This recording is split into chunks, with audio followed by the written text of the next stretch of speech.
Screencast for Elementary Ed 3150, Principles of Early Childhood. Chapter 2, History, Exploring the Beginnings of Early Childhood Education.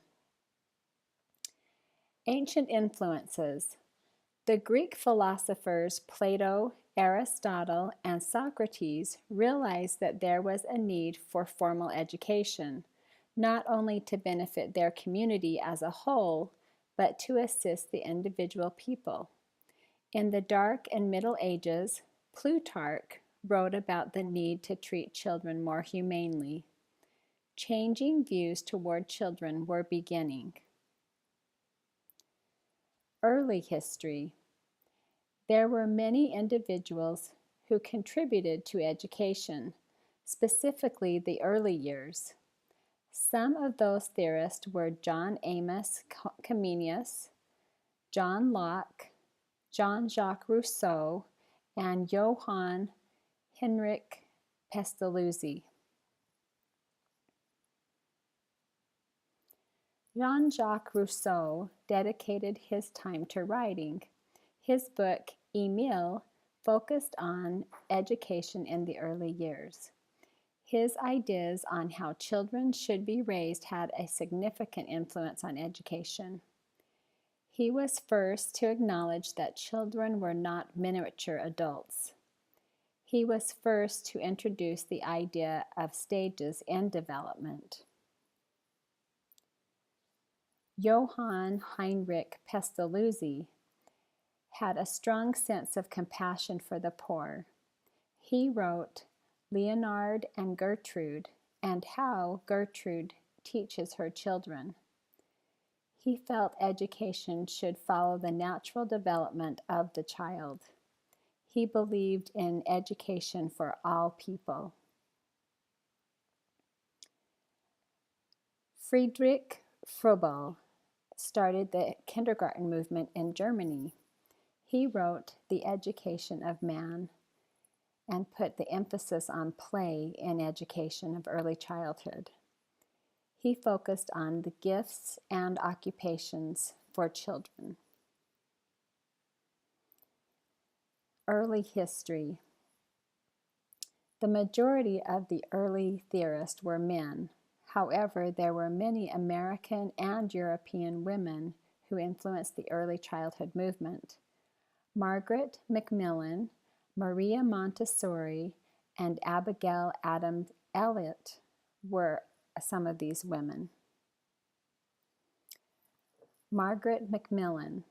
Her mission was to improve the health problems of children. Her emphasis was on children's health, small group work, and parent involvement. Maria Montessori. She opened a school for atypical developing children in Italy.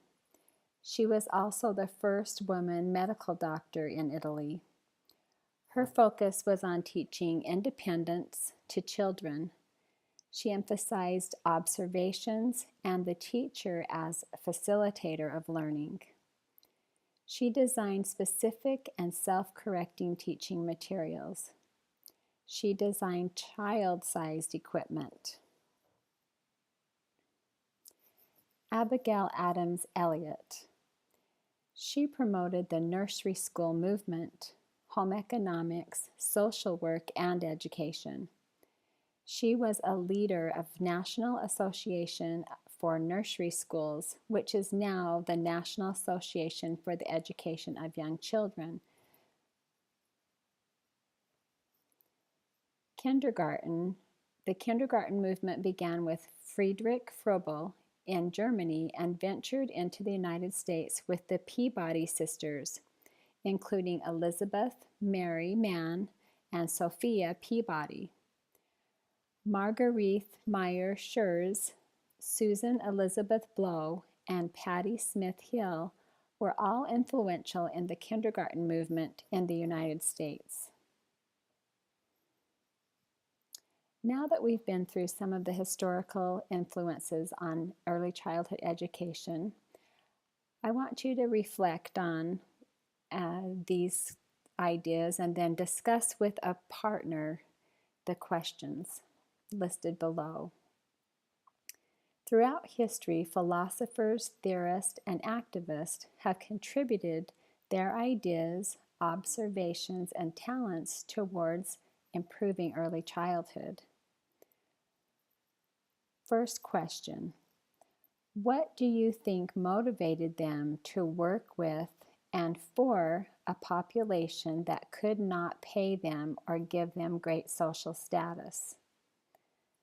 Discuss this with your partner.